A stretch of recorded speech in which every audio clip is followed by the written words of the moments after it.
engineering, what we have come across in requirements engineering is what are the problems with requirement practices, and the requirement engineering tasks are seven we are having. So inception, elaboration, elicitation, negotiation, specification, validation, and requirements management. And we saw the problems which we will face basically with the requirements engineering as well. So basically, we will not understand the requirements properly which we are receiving from the customer, and at the same time we will not organize them in proper order. So disorganized way of writing all the requirements at one place, and at the same time we are going to spend too much time for verifying and what we have recorded.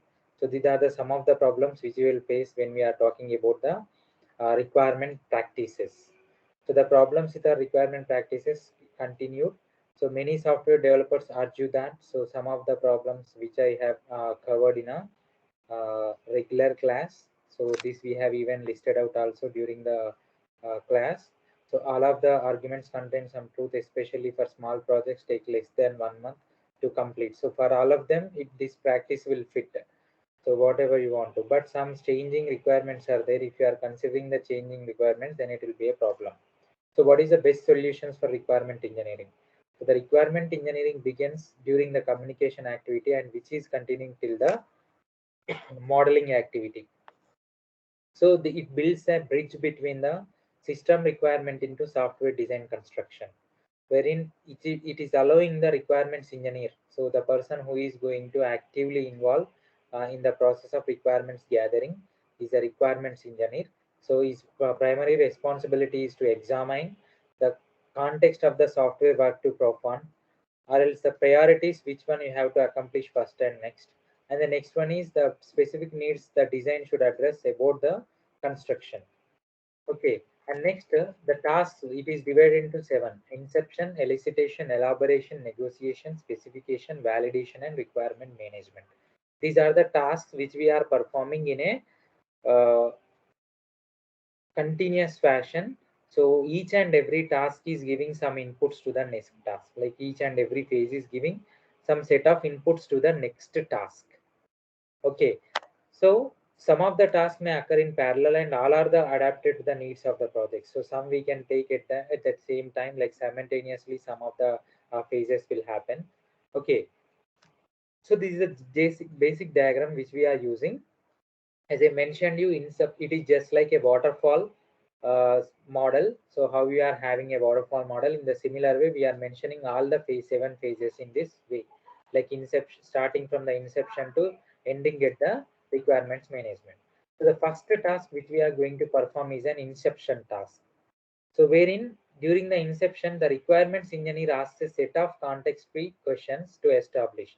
And even you noted down all of these questions as well in your lecture notes. So a basic understanding of problem. So first one is mainly concentrating on the problem. Okay, and what is solution you are expecting, and what is the nature of solution that is desired, and preliminary communication.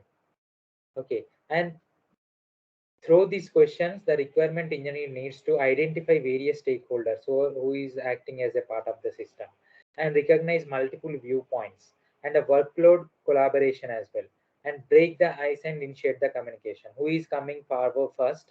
So that person is like initiating the communication will be called as like break the ice and initiate the communication, inception. So some set of questions will be there: first set, next set, and final set. So the first set of questions, so the first set of questions are like, who is behind the for whom you are going to design, what is an objective, what is a goal, and who are the primary stakeholders involving in the project and the product development. So who will use the solution? What will be the economic benefit of solution? Is there another source for the solution that you need? So alternatives also we will check. So these are the first set of questions which we are going to come across in a inception phase. And the next set of questions which are purely concentrating on the output and the problems, what kind of problems that solution is going to address. And can you show me any other models which are there in the previous environment? Or when you are explaining the concept to the person, you will ask if you are having any previous models in the similar way, can you show such kind of the models? So the next set of questions are concentrating on these aspects. And the final set of questions, so are you talking to the correct person? whatever the answers he is giving, are those all answers are official, and still you are having any questions, or he is asking too many questions. So this final set of questions will give you like feedback kind of information, whether the communication has happened effectively or not. So to identify that, then we are going with a final set of questions. These are the main activities which we are going to perform in an inception phase. Then we are moving forward to the next phase, which we are calling it as an elicitation. So the elicitation mainly concentrating on three: problem scope, understanding, and volatility.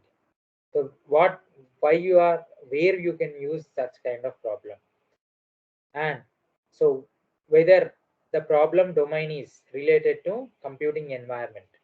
And next, if you are having continuous or changing requirements, so what is the problem you will have? So the elicitation may accomplish in two activities: collaboration and the QFD, quality function development. So this also I discussed. So the basic guidelines for the requirements gathering, RG. Okay, so where we are going to make use of a collaborated team oriented personal software process and team software process if you are talking about. So one-to-one communication and one-to-many communication. So the team oriented approach to requirement gathering, and we are going to encourage a team of various stakeholders and the developer which are coming together to identify the same problem and some purpose of the elements. Based on that, they are going to identify or specify some set of the solutions which are purely related to your problem statement. So the different approaches to collaborative RG. So meetings will be conducted. So that will be attended by various stakeholders like software engineers, customers, and other interested persons. And rules for preparation and participations are established. And the one who is going to initiate the meeting will be called as an facilitator. You can see a facilitator is a customer, developer, or outsider who controls the meeting. And a definition mechanism used such as worksheets or the flip charts and the wall stickers and electronic bullet board or the chat rooms or some other virtual forum will be used for addressing all of the queries that are raised by the multiple stakeholders. And finally, we are going to identify the goal and the problem. So for the purpose of elements of the solution, wherein negotiation in different approaches and specify a primary set of a requirement solution. So what is the purpose and what solution you have given? Okay, so in preliminary we are going to identify the solutions for the project or the product which we are going to implement. And then we are following towards the like quality function development. And second aspect of the elicitation phase, first one is like RG, requirement gathering, and second one is the quality function development. And in this technique we are going to translate all of the customer requirements which we have gathered in the communication phase, so that we are translating into the technical requirements of the software. Okay, are you following? Are you following? Yes, Yes or sir. no? So all the technical requirements which we have gathered, so that we are transferring into the customer requirements, we are translating into the end user like technical requirements. So high level design, I can say high level design you are going to translate. Fine. So it identify three types of the requirements. What are the three types? Normal, expected, and exciting requirements. So the normal requirements, these requirements are of the objective main goals of the product system during the meetings which are happening with the customer. So at that time you will collect some kind of the requirements. These can be called as a normal requirements. This can be called as a normal requirements. And expected requirements is these requirements are implicit to the product or system. So exclusively you are going to target the main fundamental concepts of a system or the product. Okay, that are expected. And exciting requirements also you will have, which will be out of box or beyond the product requirements or project requirements. So such kind of the requirements will be called as an exciting requirements. So the normal, expected, and exciting, three kind of the requirements you will have in this quality function development or quality function analysis. So elicitation work mainly talks about a statement of need and feasibility. What is the need of a problem statement now, and whether it is feasible to implement, and what kind of bounded statements you are having with the products. Means you will define a boundary where it can work and what are the stakeholder, who are the stakeholders, and how they are using the system. So you can define all of them, and the system's technical environment also you can observe, and at the same time a list of requirements and the domain constraints that apply to each. And we will make use of multiple scenarios, a set of primary use case scenarios you will have, but means domains or the environment or the workbench where we are going to make use of all these kind of the scenarios also you will identify. And if any prototype is developed to better define the requirements, so means copies of the project previously, so that also we can make use of it. So the elaboration phase is mainly concentrating on the requirements gathering and the quality function development. So the requirements gathering, call each and every group into the meeting and communicate with them requirements, and you have to take them, and whatever you have gathered you are converting them into the quality function development, wherein all the requirements you are translating into the technical requirements. Okay, so these are the main functionalities which we are going to perform in elicitation. And then we are going for the next phase, elaboration. The elaboration is, during elaboration, software engineer takes the information which is obtained during the inception and elicitation. First for two phases, the inputs will be forwarded to the elaboration task. And elaboration mainly focus on developing a refined technical model of software functions or features and constraints.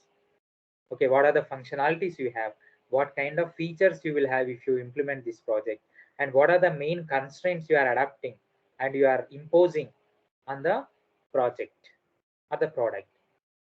Okay, so it is an analysis modeling task wherein we are following three different styles. So the first one is use case. So the use case scenario or use case diagrams you are going to use to understand the interaction with the system. It is kind of a behavior model. And in the similar way, you are making use of one more diagram called class diagram, wherein it will have all the attributes and the relationships, what a class can perform. And the last one is a state machine diagrams, means from which state to which state the activity is going to, but from which state to which state it is transitioning when you are performing particular activity. Okay, so that kind of diagrams will be called as a state machine diagram. So in elaboration phase, we are going to make use of the three kind of scenarios. First one is use case, second one is the class, structural, and the last one is interaction, state machine diagrams. Okay, so as the end result, we will get a complete analysis model at the end of the elaboration task for a problem statement which we have identified at the domain level. So the developing use cases. So this I explained you during the class. So you will have actors. Who are the actor? A actor is a people, device, or other systems that we are going to use in a particular context.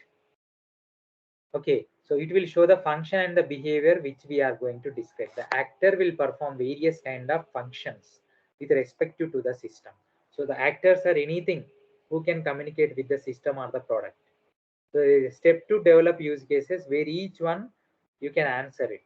So for example, safe home control panel, as you can see on my screen, safe home, which is having armed and the power and some timer, and there you are having keypad. So you can enter the pin, then only you can be allowed to enter into the particular house. So off, away, stay, and max, test, bypass, instant, code, chime, ready. So these are the some of the options that they are providing in the safe home system. Okay, how you are going to design and use case diagram for this? So here you can see the homeowner you will have, and system administrator you will have, and sensors you will have. So the homeowner, what he can do, he can arm or disarm system, and he can access system via internet, and he can respond to alarm event, and he can encounter an error conditions.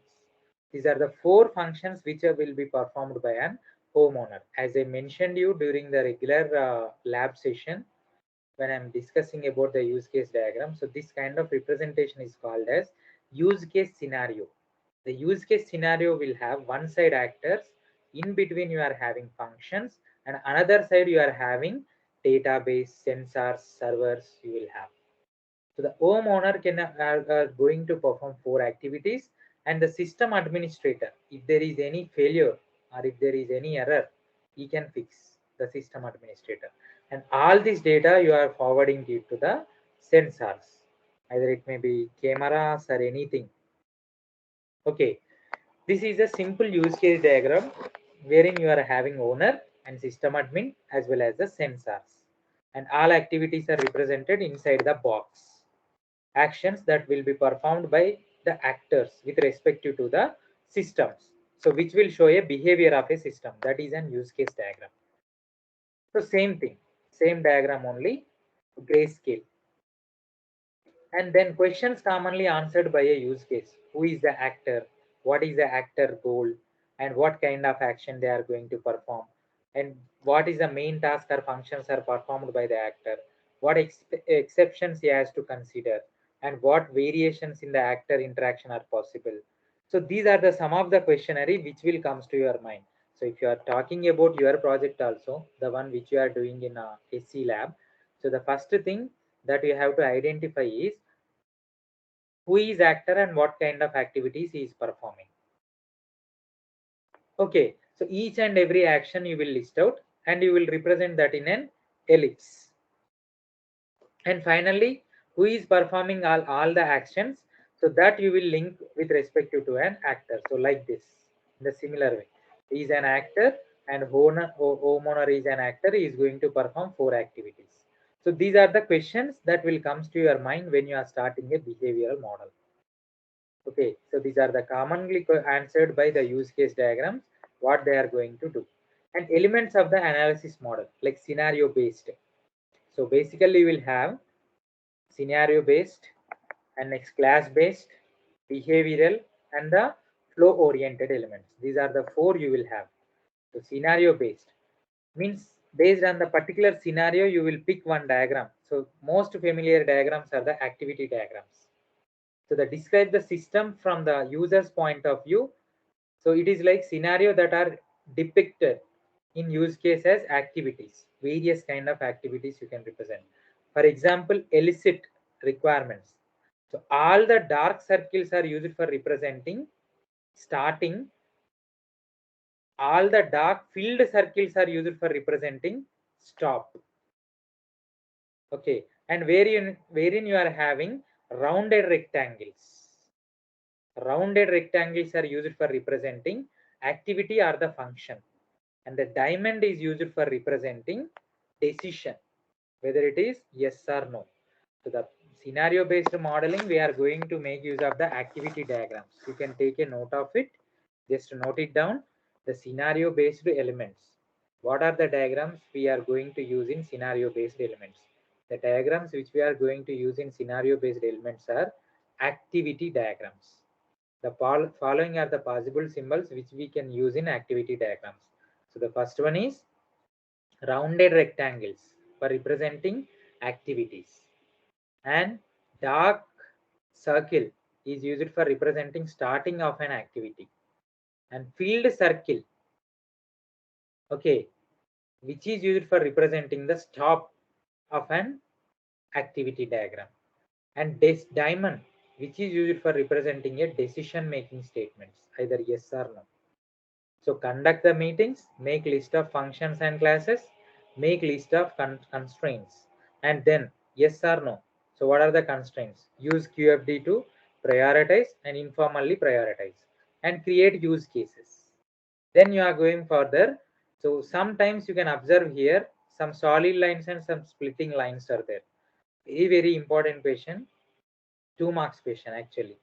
What is join and fork in activity diagrams? Join is used for splitting, join is used for joining the 2 activities at one place, and fork is used for splitting the 1 activity into 2 activities. I repeat, fork is used for splitting 1 activity into 2 activities, wherein join is used for combining 2 activities into 1 activity. So in my figure, you can see draw use case diagram is concurrently occurring event. In the similar way, concurrently define actors, write scenario, and complete template. These are the concurrent events. So I think you know the term concurrent. concurrent processes. In operating system, you will have simultaneously happening processes. So at the same time, parallelly, we are going to execute them. So such kind of processes will be called as concurrent. If any events are happening simultaneously, so that can be called as a concurrent. So the join and fork will be used in the case of concurrent activities. Okay, concurrent activities. So that's the reason they have splitted. They have splitted, draw use case diagram and define actors, write scenario and complete template. And finally, they are joining them. So the above one is a fork and down is a join. So fork for splitting and join is for combining the two activities into one. And this, we know, we are very familiar with this class-based elements, wherein structural representation or structural orientation of an project or product will be explained. So the sensor is a class name, and name, type, location, area, characteristics are attributes, and identify, enable, disable, reconfigure are the operations which we are performing with respect to the sensor. So the structural model of a project or product will be explained with the help of the class diagram.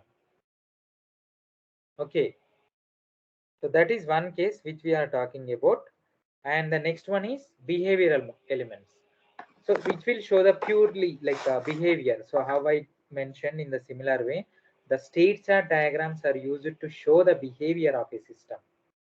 So state chart diagrams are used to represent the state of the system or behavior of a system, changing nature. So as I explained you in a regular class, microwave oven. So ideal state, heat state, okay, and again it will come back to the ideal state and again it will enter into the heat state. Okay, suppose if you are talking about an microwave oven, so just I'll show you one example. So here you can see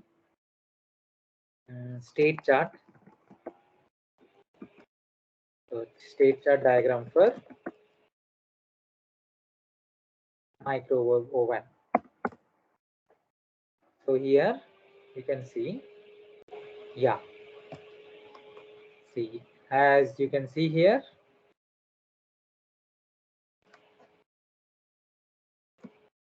where is that diagram? Yeah, fine. Yeah, as you can see on my screen. So here the state, door open state and ready to cook and the cooking state. So if you are talking about door is open and ready to cook, so first it will be in the ready to cook state, then you will open the door, so it will be enter into cooking state and again door open state. So like that you can like three states are there in this diagram. So first state is ready to cook and next one is door open and next one is the cooking. Whenever the timer out, then it will go to the ready cook. Whenever the door is open, it will enter into the door open state. Okay, ready to cook to door open. Whenever the cooking is door open, then it will enter into the door open state. So these are the some of the states which you are having when you are talking about the state chart diagram of an microwave oven. In the similar way, you will have state chart diagram for all of the applications which you are coming across. Application, if you are opening an Android application like ideal state to app open, then app open to app using and adding items to cart. Such kind of things will happen. Then finally it will enter into app close state. So those are the behavioral elements which you are going to represent in the various states. And next, flow oriented means transition from one place to another place. So the best diagrams for making use of the flow oriented elements are data flow diagrams. So the data flow diagrams which we are going to use for the input data and that comes into some sort of the systems, wherein we are going to perform various kind of operations to do the lot of data transformations. So I'll show you one of the example which is related to the DFDs. So the data flow diagrams might be you have come across in the database management system. Yeah, data flow diagrams. Yeah, so DFD level 0 and level 1 you will have. So the level 0 will have only normal representation, but whereas in level 1 you will have one process can be splitted into multiple processes. Okay, so the data flow diagrams, some of the examples. Yeah, so if you are talking about this system, as you can see on my screen, this is very simple system, clothes ordering system. Let us talk about Myntra. It is a clothes ordering system. So clothes suppliers and like cloth store and the customer you will have. So first process is cloth ordering system is the first process, wherein it is connected to multiple entities like customer and cloth supplier and cloth store and sales manager. Okay, wherein it is connected to the multiple systems. Now this entire process they will divide into subsystems. Okay, this entire process again they will divide into one complex system. So this kind of diagram is DFD level 1, means wherein you are having the limited information. Suppose if I am going to draw about the Swiggy or Zomato, any application which you are talking about. So here the DFD data flow diagram mainly consists of 4 elements.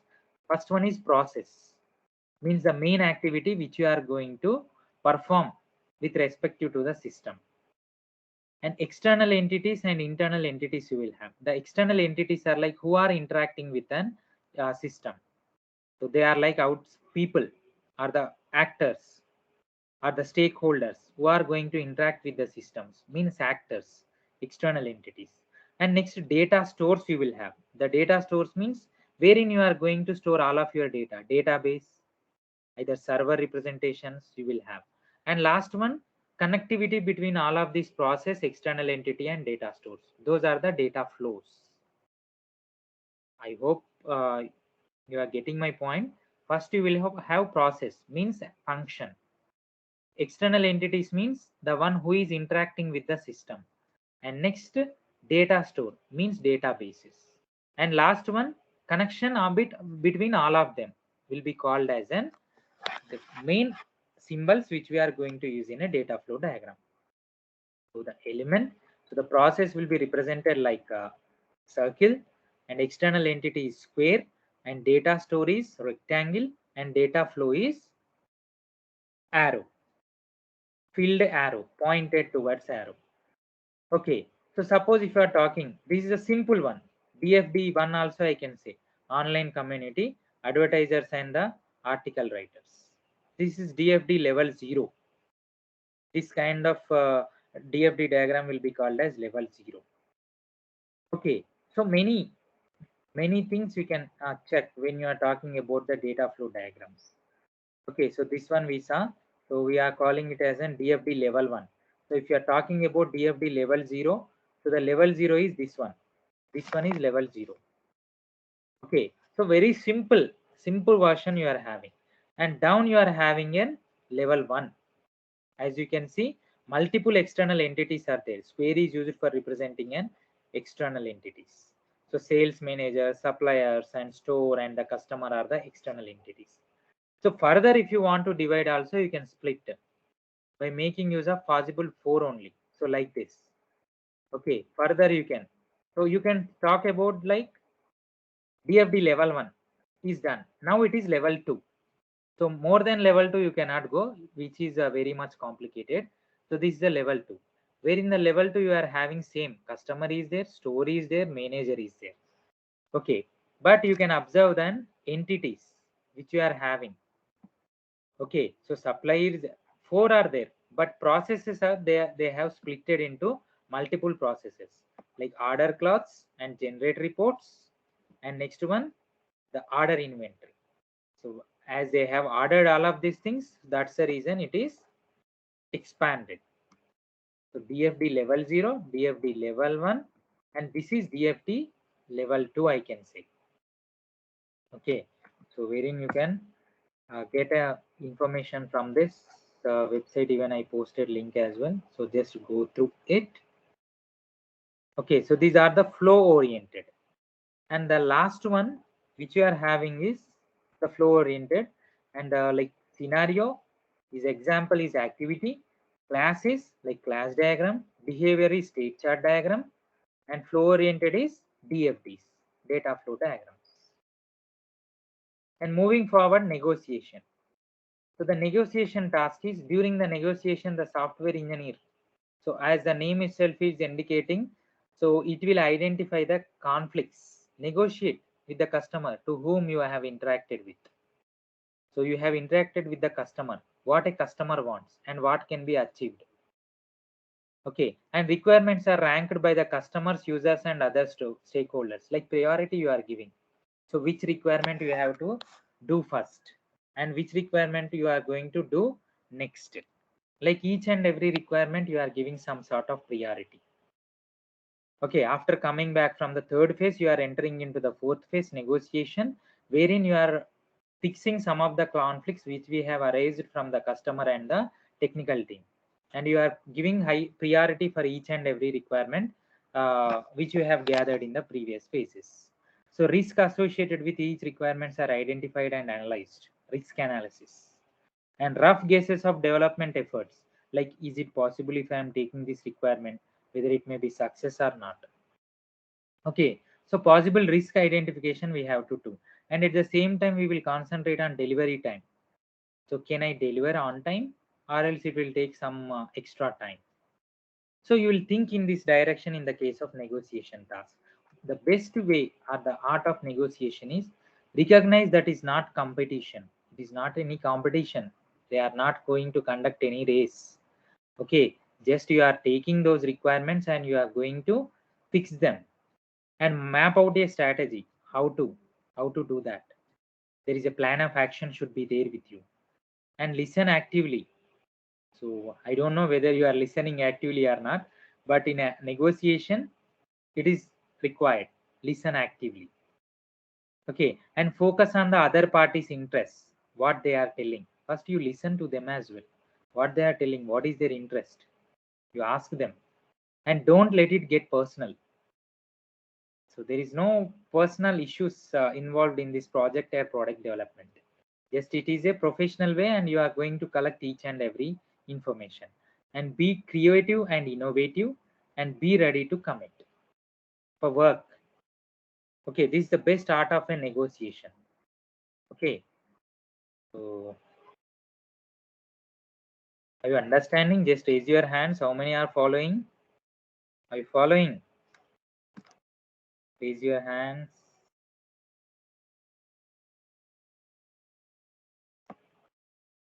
Yeah, fine. That's great. At least you are. Yeah. And moving forward, the specification. So the negotiation is purely talking about the conflicts and which you are facing when you are discussing with the customers. Okay, and there is an art of negotiation is there. And next one, specification. So when you are talking about the specification, so the specification is like the final work product that is produced by the requirement engineer. Now he is going to give the final work in a specification. So it is normally in the form of software requirement specification, SRS document. As I mentioned you, software requirement specification documents is an outcome of a requirements engineer. So who will make the all this requirement process drafted at one place, and he will give the requirement documentation, SRS document, to the team. Further, who is going to take technical team. So it serves as a foundation for subsequent software engineering activities, either development or the testing or an integration. Many places it will construction, integration, development. Okay, so which will act as an input. So it will have the various kind of requirements like informal, formal, functional, or non-functional. I repeat, informal, formal, functional, non-functional. So these are the some of the requirements which you can have in a specification task. So the requirements, required states and modes, software requirements grouped by capabilities.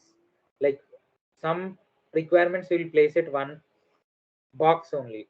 So that is a similar kind of requirements. Same functions, same requirements. And external interface requirements means the one who is interacting.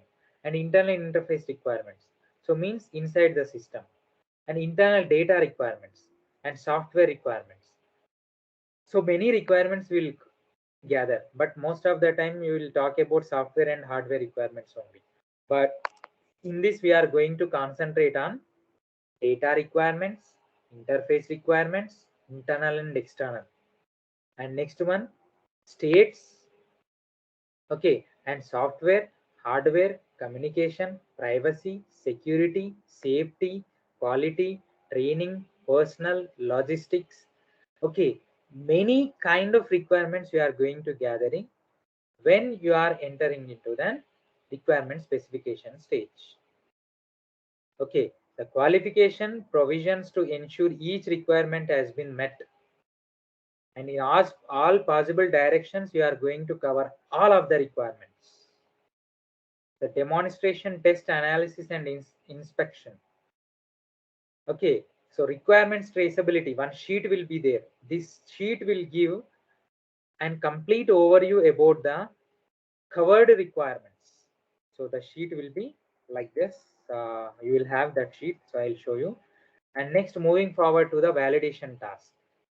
So you have verified each and everything, whether it is accepted or not, but how to validate whether it is working fine or not. So during the validation phase, the requirement engineer will validate. For example, the simple example I will give you, data validation. So I'm asking you to enter your name, but you are entering numbers 1, 2, 3, 4, 5, 6. A name will not have number. So if you, even though still it is accepting the data, you are not a system, you will not have an IP address, you will have one proper name. So still it is accepting the numbers, means the functionality is not working properly. The work products produced as a result of requirement engineering, which are accessed for the quality. Check each and everything, whether it is performing or whether it is designed properly or not. Okay, so all software requirements have been stated unambiguously. Ambiguous and unambiguous, both terms you will have. Ambiguous means one with many. It is just like polymorphism. Ambiguous, copies. Okay, multiple ways. But unambiguous means fixed, one only you should have. And inconsistency, omission, and errors have been detected and corrected if any problem is there. Okay, and the formal technical reviews you need to conduct, and at the same time you need to call many persons like software engineers, customers, users, and other stakeholders to tell them. So this is the requirement validation mechanism we have performed, and we have faced many issues during that requirements validation phase. So kindly fix them. Then they will try to fix it.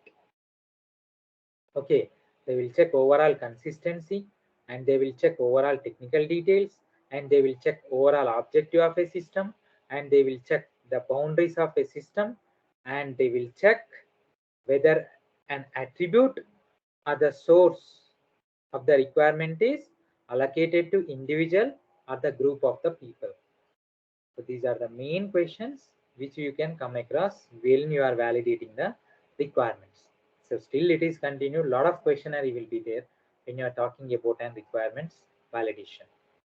And final stage is the requirements management. So the requirements management, what you will have? So in the requirements management, you will have final stage. It is like everything you need to organize at one place. The requirements are likely to change for large software.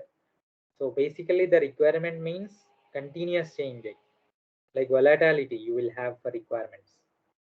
So reasons for requirement change. What is the reason? The main reason for the requirement change is drivers, diverse uses. Like one time they will think in one way and one time they will think in another way.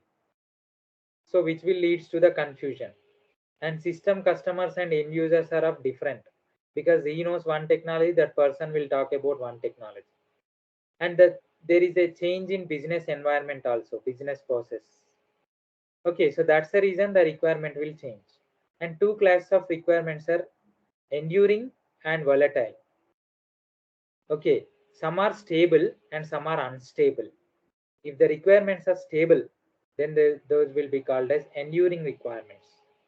If the requirements are unstable, means continuously changing, those will be called as an volatile requirements. I repeat, two types: enduring, volatile. Enduring, fixed; volatile, changing. So two classes of requirements you have. Okay, so initially understanding of problem, and then changed understanding of problem, and initial requirements and changed requirements. So first version, some requirements. Second version, some requirements. In the similar way, the requirements will change. So this is an evaluation of an requirements. So the requirements management, how to plan them accordingly. The first one, identification. Second one, change management. And third one, traceability. And fourth one, case two. So identify each and everything clearly with respect to the various references. And identify cost of changes, how much impact they will show on the system. And identify the links between the various requirements and other elements of software development. And make use of some of automated tools for drafting and for doing all of these things automatically. Okay, this is the requirement management planning. 4 ways we are doing requirements management task. This is identification. Okay, and next, traceability you are doing. So what is source? What is destination? What links you are having? How many stakeholders are there? Whether it is a source traceability or requirement traceability or design traceability. What you can cut. So source means stakeholders. Requirements means like enduring and the volatile. So changing and fixed. And next, design traceability means will it affect any other modules if you are going to change this. So this is a sheet which we are going to maintain.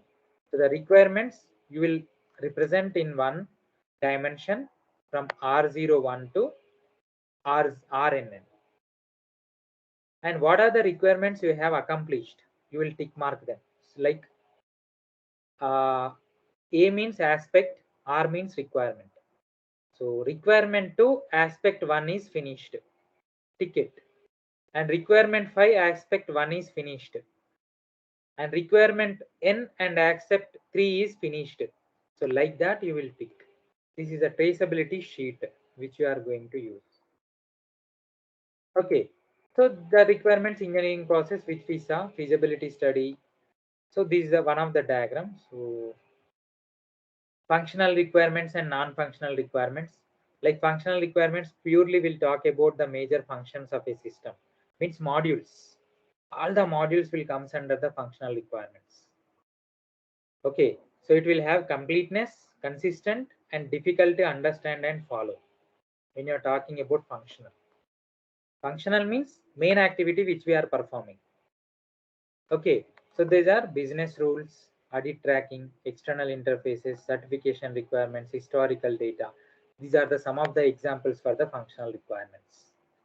Okay, main activities which we are going to perform till the end of the project completion. And the non-functional, it will talk about the other aspects of a system. Okay, so how it is behaving, what is cost of a system, how much time it will occur, and how much money we need to spend, and what is the speed, what is the weight. So such kind of non-functional requirements you will have. Product dimensions, okay, or organizational requirements. So when we need to deliver and what is the implementation and what are the standards we are following. Okay, so non-functional only. Product and organization and external requirements. These are all three will comes under the non-functional. Product and organizational and external. So external factors like portability, security, privacy. Okay, everything will comes under the external requirements.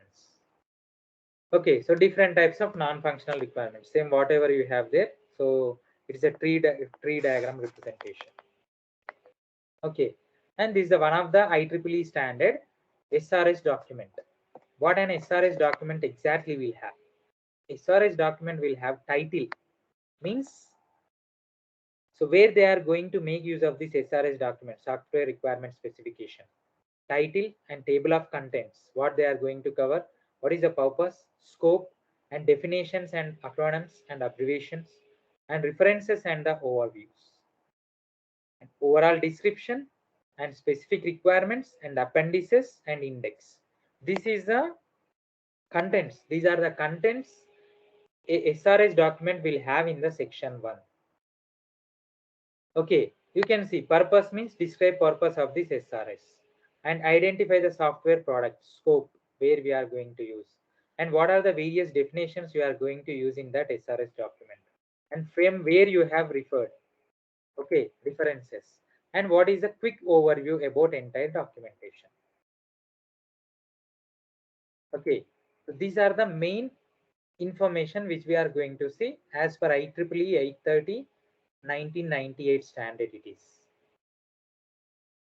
Okay, so the overall description may cover product perspective or product functions, user characteristics, constraints, and assumptions and dependencies. Okay, so this is one more level which you are going to use. And SRS section 3, this is the section 2 and this is the section 3 of SRS document. So somewhat in detail. So introduction, overall description, appendices and index is same. But when you are talking about this, it is going to change in introduction for the SRS1 and overall description for SRS2 and specific requirements for SRS3. So section 3. Now highly technical information it will give. External interfaces, functions, performance, logical database requirements, design constraints, software system qualities and object model. And it is not easy for you to understand the complete SRS document. So why? Because the SRS document will have complete information about the project or the product which you are going to undertake. So one SRS document. Okay. So the SRS document, if you want to check. Yeah. So same format. So which you can use here also. Same information, the document title, author, affiliation, all the details it will have 10 to 11 pages of information. So it will show in an SRS document basically.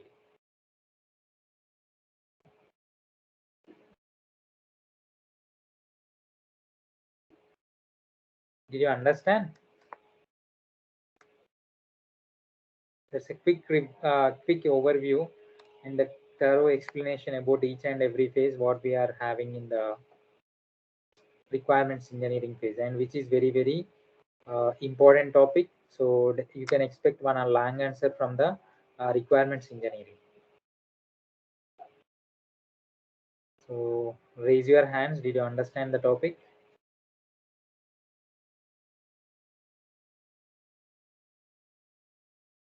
That's great.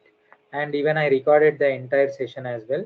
So from starting to the till now, I recorded entire session. So you can watch this session. Okay, I'll share you the session video. Fine. So complete overview about the requirements engineering process. So I'll post it in the YouTube channel so you can access that information as well. Fine. Thank you. Yes, sir. Yeah. Thank you.